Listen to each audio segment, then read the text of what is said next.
Welcome back. There's a lot to unpack, from the issues around the legal angle around Donald Trump's threat to healthcare, but we'll get started with politics. And that happened just maybe 48 hours ago, where eventually, no surprise to a lot of people, but some people were surprised, the governor of Bayelsa State, after resigning, and everybody was wondering where it was going, eventually said, yeah, I'm pitching my tent with the All Progressives Congress. And there was a formal ceremony in Bayelsa State to welcome him. The delegation led by the Vice President, the National Chairman of the APC, the Fun Fair in Yenagoa, the Bayelsa State capital, to welcome Governor Douye Diri to Bayelsa State. Now, this is how it has played out. I think this is the first time Bayelsa has now changed, or been, is it flipping now, if you will. But the person who understands it better is right here with me to put all the records straight. He's a technical advisor on communications and strategy to the Bayelsa State Governor, Mr. Abednego Don Evarada. Thank you so much for coming on the program, Don. Yeah, good morning. Thanks for having me here. Good morning. Yeah. It's exhausting to talk about you politicians sometimes, even though that's what we do, so we can't run away from each other. Everybody's curious to find, why did Douye Diri, the governor of Bayelsa State, defect? He's in his second term, so that should not be, so unlike others who are looking for a third term, who feel that they have to do some alignment or whatever. But he's won his second term. He's cleared by the court, and he's headed for, whatever political ambition he has. And he chose to leave the People's Democratic Party. What exactly is going on? Yeah, I think first it's important to mention that political parties are just vehicles to have access to the national fund or state fund so that they can drive development at that level. It's true, therefore, that Douye Diri has been re-elected, or was re-elected a year plus ago, so he's heading towards his 6th year. The question that comes to mind to all persons, including folks who are watching us here now, is that how far has he been doing in terms of development in Bayelsa State? All persons in Bayelsa, I use the word all persons, because you don't hear voices of dissent as in the patterns or methods of governance in Bayelsa State. Douye Diri has been doing exceptionally well. I am not saying because I'm a spokesperson to the administration, no. I'm saying so because that is what all persons are saying. Therefore, all persons is an exaggeration. You and I know it's an exaggeration. No, you can get it very clearly. If it's either an exaggeration or dissent is being suppressed. It's either way. It's a democracy. For the sake of managing time, let me lean on the position. Let me lean on the position, being the fact that most persons, that's what you want me to use, most persons believe that governor is doing exceptionally well, because there is virtually no sector of Bayelsa State in terms of development that is not receiving the requisite attention, which was part of what the governor had as an understanding or a covenant with the people of Bayelsa State. From health, education, building critical infrastructure, building capacity among our women and young folks, senior citizens and civil servants, all sectors are having critical attention. And most importantly, you can see that even in the coming months, or less than a month from today, we are going to be perhaps the first state in this country that is going to have an uninterrupted power supply in terms of energy sustainability. All of these are packages that the governor has been able to put in place. Therefore, his defection from PDP to APC isn't about himself. It isn't about troubles he's having politically in the state. No. Bayelsa State has been adjudged by most persons, using the term most. Otherwise, I would have said all persons in this country are saying there hasn't been a time a state in Nigeria has been so adjusted, has been so peaceful like Bayelsa State. The reason is because the patterns it's injecting into leadership are yielding very positive results. So whether you were in APC or you are in Labour Party or PDP, all political parties are leaning to one direction. That look, things are working in Bayelsa State. Before I yield to my colleague, I think it's a contradiction. And I try to understand when you politicians talk, how, I don't know. Let me admit that all persons are saying it's in the right direction. Let me admit that you're going to have 24 hours without considering. Let me admit all these beautiful things you said. Yeah.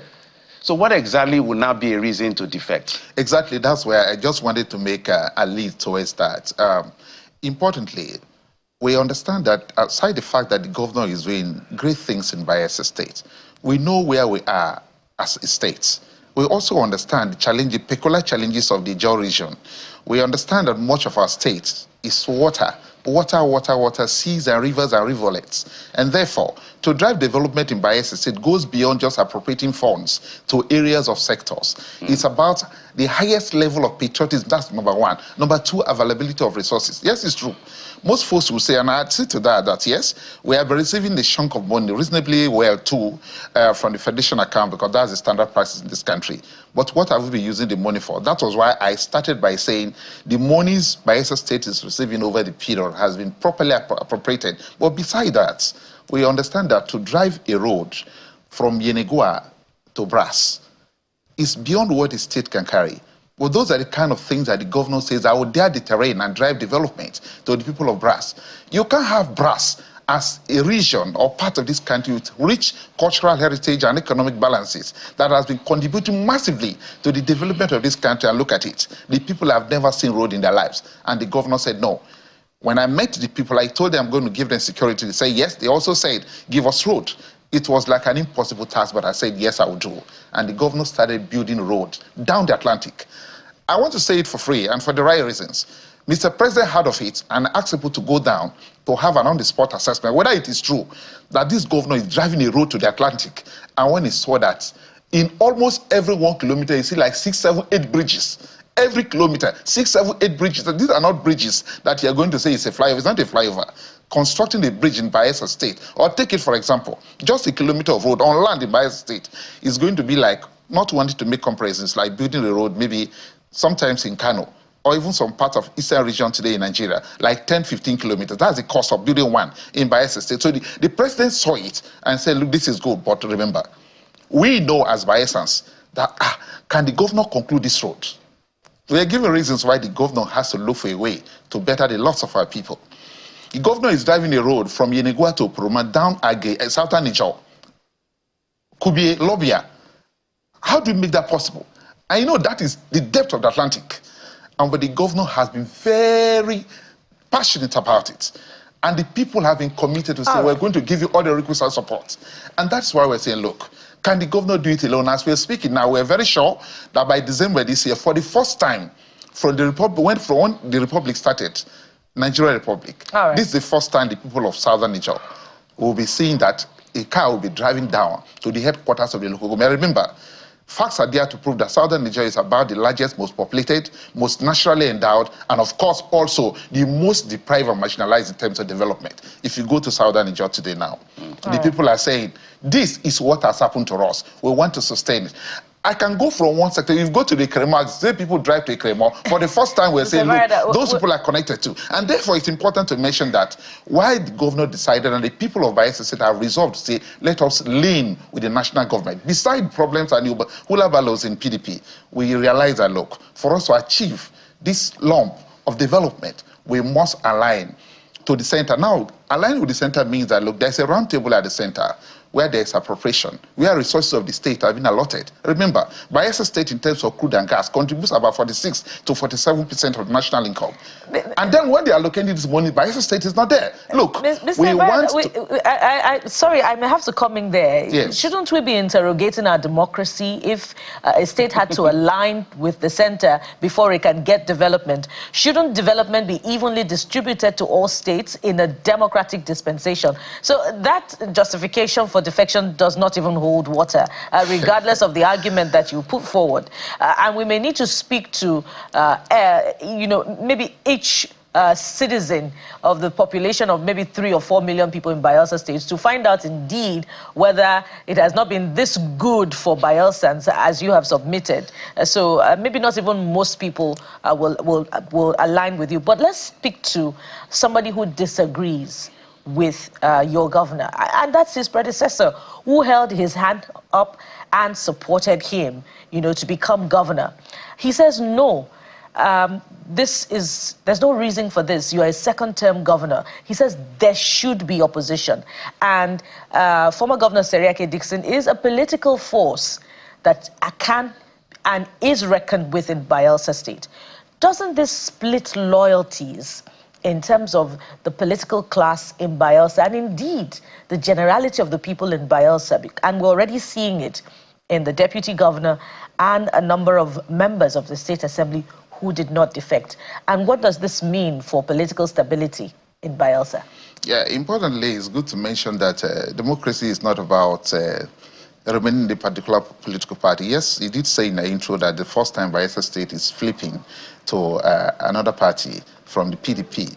But it is true that before the governor got to the point of making the decision, he made a very wide consultation with the people of the state, all leaders of the state. It is true that it's nearly impossible for you to sell an idea and everybody will swallow it hook, line, and sinker. And so one or two voices of dissent or disagreement to that, of course, is tolerable in terms of democracy. What Diri does as a governor is ensure that every decision he makes is a product of the people's desire. After all, what is democracy? Democracy is when the people agree that let us do this. It might not be the best at all times for a fewer number of persons. But when majority of the people agree that, look, this is the right thing to do, then it's the right thing. And that's why I started by saying that, look, we have monumental developmental challenges to the state. And the people believe that, look, left the governor alone, he's doing fantastically well, but the problems of the state in terms of development are far beyond just what a state governor can do. And therefore, let us not pretend too. Within the Nigerian balance of democracy, African variance of democracy, the ruling party in all countries in Africa, with due respect to whoever might disagree to my opinion, when a ruling party is in place in any nation in Africa, much of what is done in terms of their deliverables are largely married to those states that are having affiliations, direct contacts with them in terms of this is where we belong. So for us as a people, as a Jaws, we understand the peculiar challenges we have in terms of development. So the mere fact that one or two or three of our leaders, for whatever reasons, do not agree that there is need for us to go to another party, bearing in mind that, look, the PDP has been very fair. Who does not know the problems of the PDP today? Look, as a Jaws, as Bayelsans, look, the PDP gave Bayelsa State a president we never had in this country. Governor Douye doesn't have anything to fear with instability in the beautiful. No, he has. He has nothing to fear. He's not running for governor again. I asked if this is going to split loyalties. I wanted to say that before you interjected. You in fact, worked with former governor I was the spokesperson. So doesn't that split loyalties even for you? It doesn't bring about a conflict of interest? No, it doesn't. Let me say it for free. So you're a member of the APC now? I am, yes. The reason, I'm not just saying I am. You don't feel like you have betrayed your former boss? No, there's no betrayal. My former boss, the governor's former boss, our leader, Senator Henry Sirake Dixon, a fantastic leader. Much of the things and most of the things this governor is driving, he initiated. So it's a fantastic leader. We appreciate all of that. But look, there are times that people rise up and say, this is a better idea. Majority of Bayelsans can be wrong. Not just the APC, all those who went to Bayelsa State. Are you saying that because you're currently being paid by the current governor? No, it's not about that. Even when I worked with the former governor, I stood my ground in terms of my opinion. So what makes you a spokesperson to government is already the body language of the principal, the policy direction he has, and of course how he communicates to the people. And I'm saying it for the right reasons. That look, in Bayelsa State, majority of people see reason with the governor. This is the right thing to do. Look, the speculations were there everywhere. Even on this network, asked me several different times when I came whether or not the governor would defect. And I said it's not yet on the menu, but someday, because these rumors of defections weren't just coming. Everybody wanted Diri to belong to his or our political party, but that wasn't our problem. Just like you said, Diri had no fear to say, look, why must I leave? I don't have a second term. No. He has important. He's doing it for passion, for patriotism. First and foremost, it's an indictment on our democracy whenever politicians come and say we have to align with the center to get development for our people. It's an insult to the tenets of democracy. I agree. We agree on that. I agree. And some people are even speculating that Diri is afraid of the EFCC. So now he has to... So is that an exaggeration or a fair assessment of the situation? I like using terms like not on the menu because by essence, no. You know why they are saying? Because he's not looking for a second term. So there's nothing in the PDP that will affect him. No, nothing. No. So is he afraid of being chased by the EFCC? You have just answered the question for me, and for the right reasons too. Let me tell you. Diri is doing the second tenure, and I think he still has about 2 years plus as a governor. There is no governor that Bayelsa had that enjoys the kind of solidarity that Diri is enjoying. I am saying for the right reasons that looking for folks in the opposition hardly make statements of dissent. Why? Because his policies are people oriented. Is it his policies or because he sorts them out? No. What I'm saying is, Douye does not make a decision as a leader or as a governor without consulting the people. His policies and programs are a product of the people's desire, and he places them on the pyramid of need. What are the most critical needs that our people have? And he will not say it, he will say, let us meet. And so consistently you see town hall meetings where the governor makes consultations. For example, the senator, my distinguished senator, my former boss, Senator Harris Dixon, he knows there is virtually no policy that this governor and this government does without consulting him. They consult Goodluck Jonathan. They consult all leaders, past political office holders in the state, political traditional rulers, opinion leaders, even youth leaders. Look, in Bayelsa State, what the Aide does is different from the mainstream political leadership in this country. And therefore, when you talk about, is he scared of EFC, about what? He uses the monies to do what the people want. In fact, this is the governor that the people of Bayelsa State are saying, look, if there is anything you can do within the ambit of law to get more funds to drive development, please do it. And so it's not about somebody saying, oh, he must have pilfered with public funds. No, when you talk about transparency, frugality in Bayelsa State, Diri is just doing it. So how is he going to manage his political difference with Senator Lawrence Erujakpo, his deputy? That is the beauty of democracy. When there are voices of dissent or disagreements, consultation. Look, Diri believes in one thing. When people are angry, he applies diplomatic means to talk with them. When you show, anger, he shows you smiles. What he's doing, even as we're speaking, he continues to consult with the people. But the most important thing is, one thing is sure, diplomacy never fails. And that's why consultation is one of the fundamentals of development. But the lawsuit that this deputy governor filed doesn't suggest diplomacy. It suggests that things are not quite right with this defection. Who said so? Is it true that indeed the State Assembly was planning to impeach him because of his refusal to defect with the governor? And you have said, but in your own words, that that's the beauty of democracy. That's in recognition of his right to retain his political convictions as a PDP member. As far as we're concerned, as Bayelsans and largely as a government, matters of impeachments of our deputy governor, who is a very fantastic gentleman, doing very well. His relationship with the governor is watertight. Trump will say it's ironclad. Can tell you that it's not on the menu, matters of impeachment. Look, Bayelsa State is a family. The unity of Bayelsa States can't be compromised for anything. But beside that, anybody, including the deputy governor and myself, I do have the right. The deputy governor has rights to approach the court for whatever matters that he feels is not okay with him. Okay. Most importantly, that is part of democracy. Yeah, and so we shouldn't be concerned that, look, somebody goes to court, we see that, oh, there's a serious disagreement. No, court is part of the democratic process of resolving disagreement and issues. Not a problem. As we need to wind down, I know you said some glowing things about the government and the governor, but when I look at the economic indices and the data from Bayelsa, the performance have been nothing short of abysmal. Overall fiscal performance ranked 35 out of 36 by budget analysis.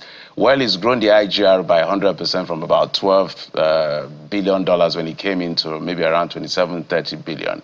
But Bayelsa State still remained the most dependent state to federal allocation, even though it's a federation money anyway, as high as 92%, 6 years down the line of his administration. That is poor performance. Let me pretend as if I'm not querying those data, but let me tell you for the right reasons.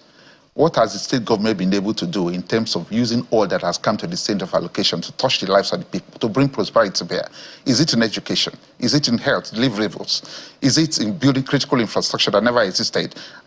Look, what have we been able to do as a people? Is there peace and tranquility in Bayelsa State? Is there any state in this country that can compare with Bayelsa State in terms of peace and tranquility?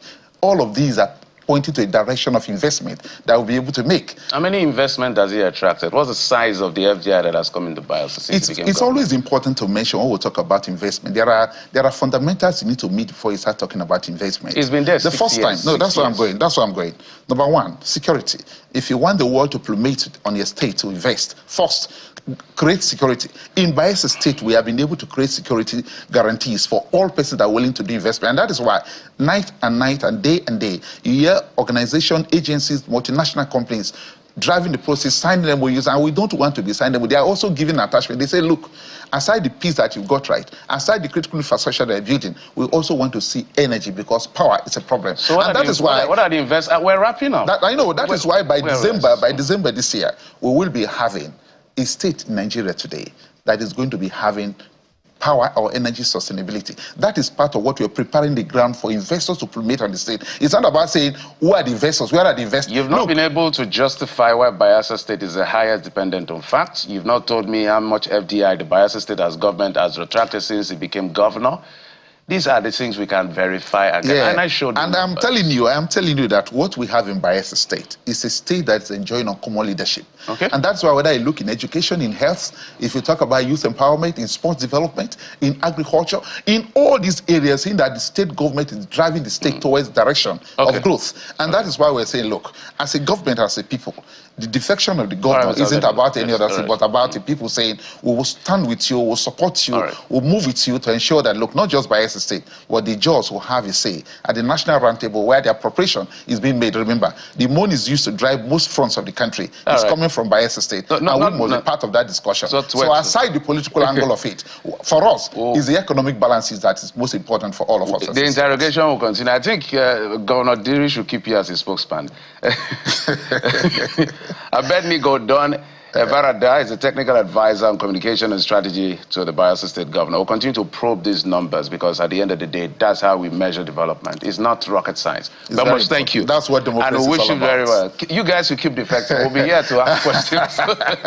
I appreciate it. Thanks for having me. We'll take a quick break. When we come back, a member of the House of Representatives will be joining us to talk about the health sector, the oversight role they are playing, and how Nigeria's healthcare sector can be improved upon with all that is playing out right now around our country. Join us in just a moment. We'll be right back.